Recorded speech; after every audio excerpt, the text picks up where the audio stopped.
السلام عليكم. اليوم نسوي معاكم وصفة الزعتر الخالي من الجلوتين.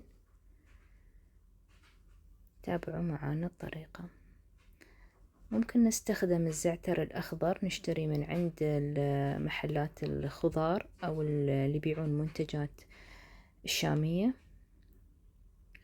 أو نشتري مجفف بعد من عند المحامص ممكن نلاقيه. ومنستخدم السمسم البلدي، اللي ما عنده ممكن يستخدم السمسم العادي. وحبوب السماق وشوية ملح.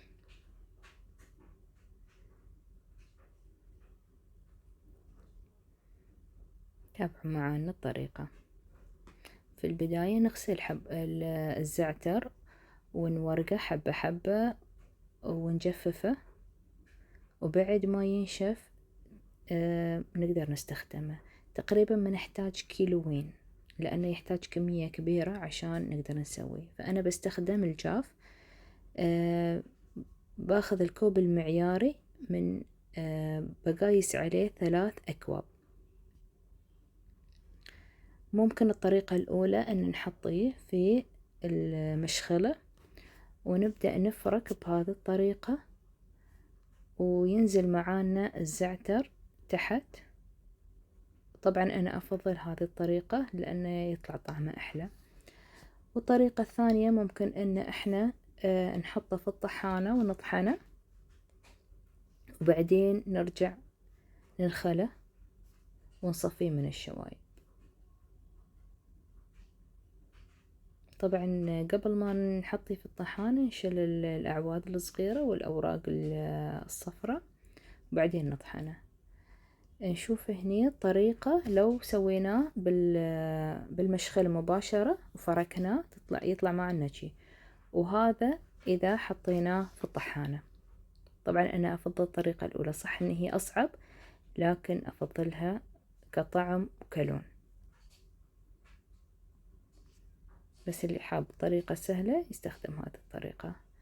هني نخلنا كل الزعتر، وبعدين نقايس كوب معياري من السمسم ونحمصه في تاوة لين تطلع ريحته، وبعدين نتركه لين يبرد. هني بدينا نحمص السمسم ونحركه عشان ما يحترق.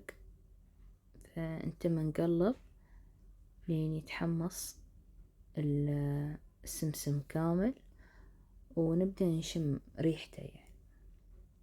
وبعدين نتركه يبرد ونكمل باقي المكونات.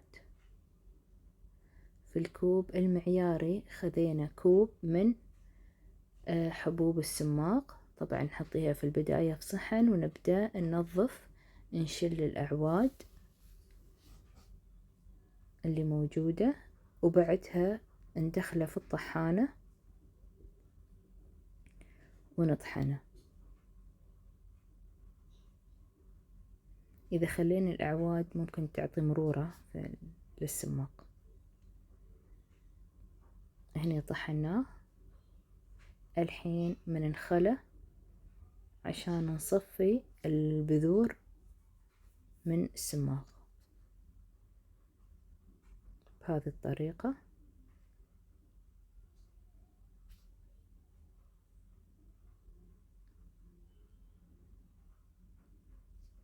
طلع معانا فوق اللي هي البذور المكسرة، وتحت اللي هو السماق اللي بنحطه في الوصفة. طبعا كل واحد وذوقه، ممكن نستخدم الكمية كاملة أو أقل حسب النكهة اللي انتو حابينها. في البداية بحط نص الكمية، ومن ذوق لو احتاج الأكثر منزيده. خلطنا نص كمية السماق مع الزعتر،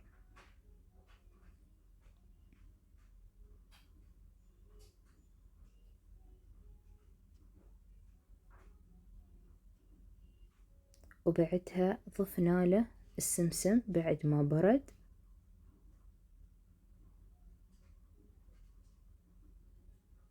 ونخلط.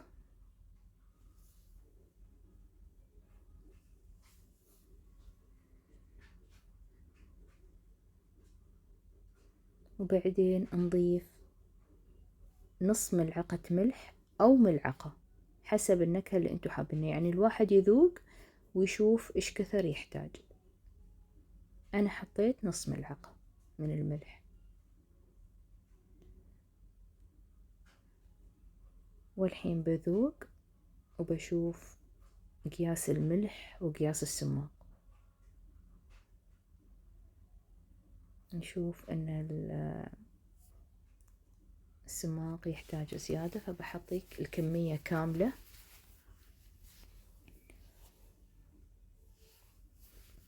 ونحرك لين تختلط المكونات كلها مع بعض. كذي وصفتنا انتهت.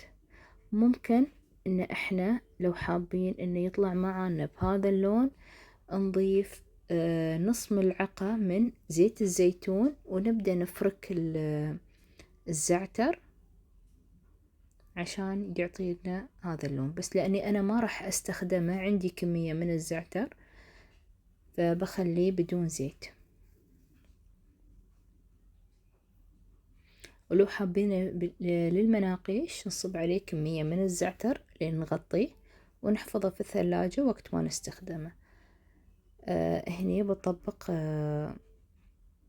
فطاير الزعتر. حطيت زيت الزيتون على الزعتر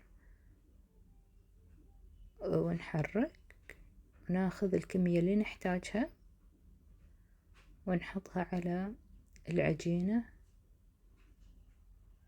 ونكرر في باقي العجين.